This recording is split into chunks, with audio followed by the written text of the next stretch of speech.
Today I'd like to share with you some correspondence I've had with a company called Doogee and why I can no longer recommend them. Over the last couple of years, I have worked with them on and off for different devices. The best way I can describe the situation is that it is a constant bait and switch, as in that they will agree to something, will come to an agreement, and then they will go back on it and then want you to do something, do more work. Now, I don't want to sound like ungrateful because I have a very lucky position to be able to do this, but when people do sketchy things, it's also my responsibility to bring that to people's attention. So my recent collaboration with Doogee went back and forth, and we had come to the agreement we were going to make a comparison video between their VMAX phone and their V30T phone.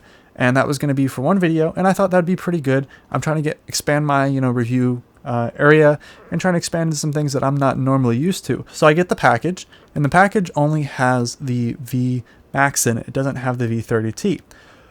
And I asked them, I'm like, hey, what's up? We originally, we agreed to do both the V30T and the VMAX in a video. Why is, I only get one? And they say, can you make the video on the VMAX first?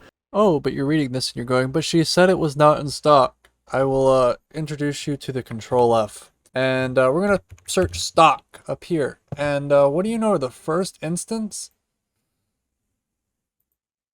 is up here. Wow. And so I'm like, okay, I've dealt with them before, and we'll go through that previous situation next.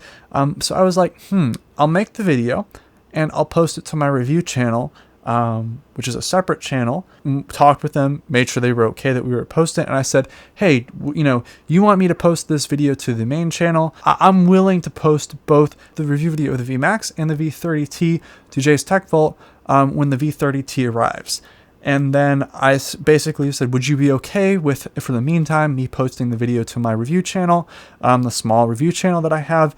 And we agreed on that as a reasonable compromise. That video now has 300 plus some views. It's one of the most popular videos about that. And that channel does really good for kind of those niche review videos. So usually the videos, especially the phone ones, get a couple thousand views on there, which is very respectable and I think a very reasonable compromise. And then I get an email today that the V30T is not coming, and now they just want me to post the review video.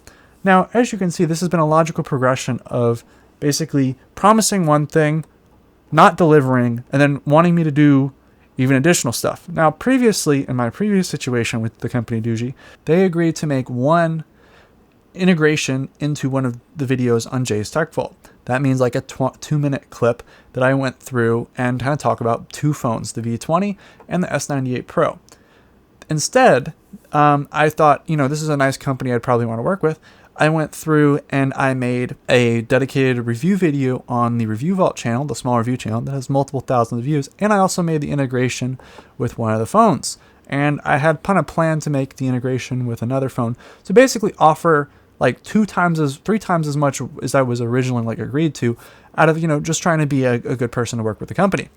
And they come back to me and then they want me to make more content. So I'm like, okay, let me figure out what I need to do. So then I made another video where I showcased the thermal phone using it in the air conditioning video, and I kind of showcased that and I include that. So I made 3 different pieces of content now that I, trying to satisfy them.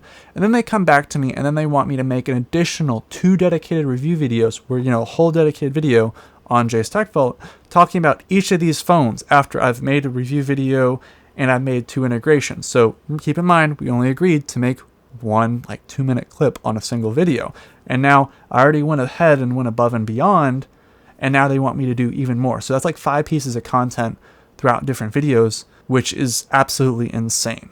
So I also noticed that my previous working with Doogee was not the same person, which means that this is now 2 people from the same company, representing the same company, that are having these similar business practices. Basically points to a continuous habit of pushing for something, being unable to deliver, and basically pulling bait and switches repeatedly. My advice for anyone else that gets an email from them is that be aware that this company continuously kind of tries to screw you over. And it's hard for me as a YouTuber to recommend them to anybody if this is what they're pulling on the average person. I think that should be pretty, at least common knowledge, that you should at least be wary of purchasing their products.